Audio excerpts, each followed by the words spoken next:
العالمین یا ارحم الراحمین جبل نور کے سامنے غار حرا کے سامنے حاضر ہیں۔ اے پاک پروردگار، اس مقام پر یقیناً تیری بارگاہ میں دعائیں قبول ہوتی ہیں۔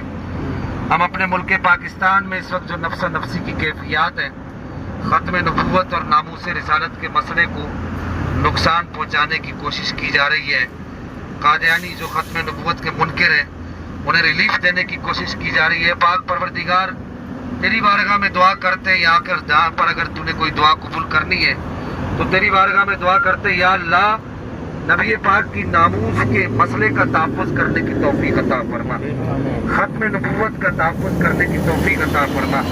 یا اللہ، جو لوگ چاہے وہ کسی بھی برادری سے، کسی بھی قوم سے، کسی بھی وطن سے، کسی بھی ملک سے، کسی بھی مذہب سے تعلق رکھتے ہیں، اس مسئلے کو نقصان پہنچانے کی کوشش کر رہے ہیں، یا اللہ انہیں نیست و نابود فرما۔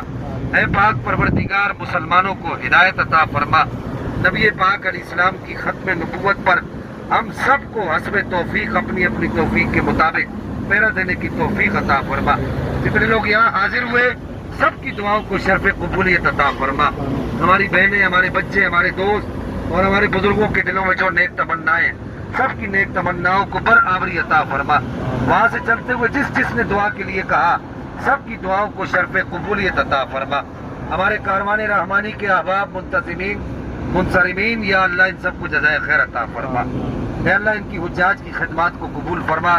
اس سال کے حج کو ہمارا حج مقبول اور مبرور بنا۔ یا رب العالمین، ہمارے گناہوں کی بخشش کا ذریعہ بنا۔ اس سال کے حج کو ہماری آئندہ زندگی کی بہتری کا سبب بنا۔ جو مانگ سکے وہ بھی عطا فرما، جو نہ مانگ سکے بن مانگے عطا فرما۔ ہمارے فوت شدگان کی بخشش و مغفرت فرما۔ وصلی اللہ تعالی علی خیر خلقہ محمد وعلی آلہ وصحبہ اجمعین برحمتک یا ارحم الراحمین۔